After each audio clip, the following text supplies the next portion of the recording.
So, I decided to make another Unity game, but this time it was part of the Untitled Game Jam 76. For those of you who don't know, a game jam is basically a set amount of time where a bunch of game developers compete to make the best game, usually focused around a theme. The theme for my game jam was Escape, and the limit was 10 days. I decided to challenge myself and create a roguelike game in just 10 days. For those of you who don't know, a roguelike is a type of game known for its randomly generated levels and permadeath. Basically, it means that every time you play the game, it's different, and if you die, you have to start over from the beginning. Though, spoiler warning, I wasn't able to add as many features as I was hoping to, mostly because I'm dumb.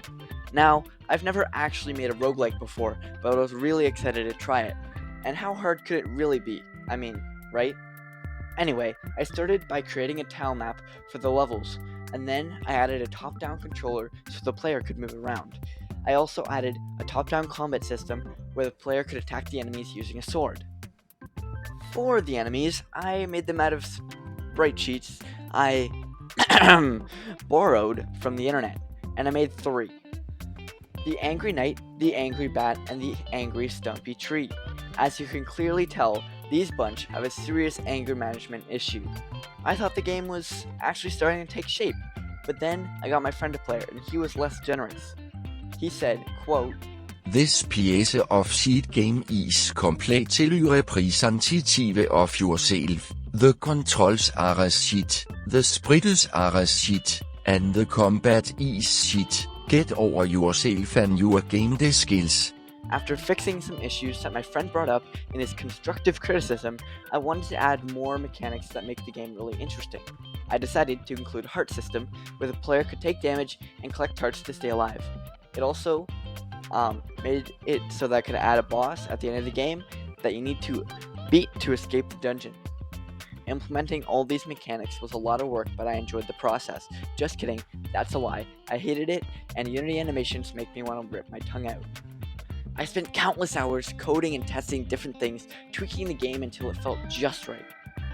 It was cool to see my ideas come to life on the screen, and the most satisfying part of game development is that feeling. Of course, there were some challenges along the way. At one point, I realized I was going to have to cut random level generation out of my game because I was on a time crunch, but that's just part of the game development process. You have to be willing to iterate and improve until you get it right. Instead, I made a massive map that the player could explore and uncover a bunch of cool things. I used a tile map asset from the Unity Asset Store because I wasn't extremely keen on making one myself. I think it turned pretty good. This meant that I spent some time working on the singular map of the game. It's supposed to be segmented into 3 different areas, but feel free to make your own interpretations. Maybe in a future video, I'll add a randomly generated dungeon feature, but I didn't want to have to do it while I was on a 10-day schedule, and I also have school.